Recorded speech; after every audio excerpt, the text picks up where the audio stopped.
I'm not really sure what these are, but they are what's for dinner. Let's call them a cheesy chipotle pork, potato, corn quesadilla.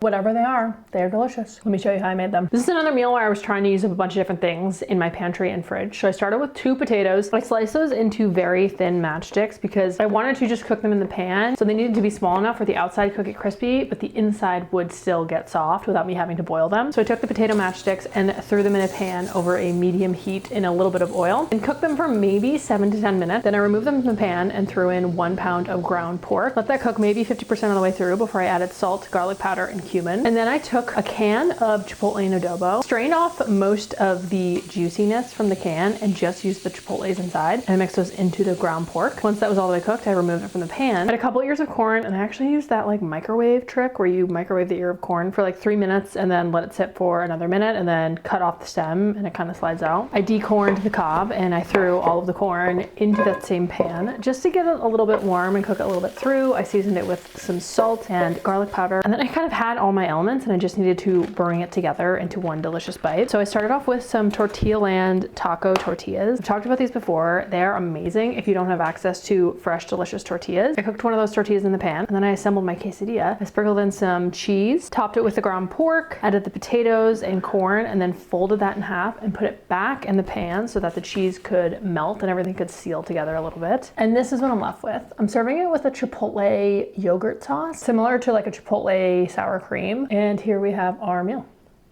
It's delicious, it's spicy, it's smoky. Potatoes add like a little bit of crispiness, and it's a pretty easy dinner that is using up a lot of things that I need to get rid of in my fridge. So I'm very happy about that. But that is it. You should make this.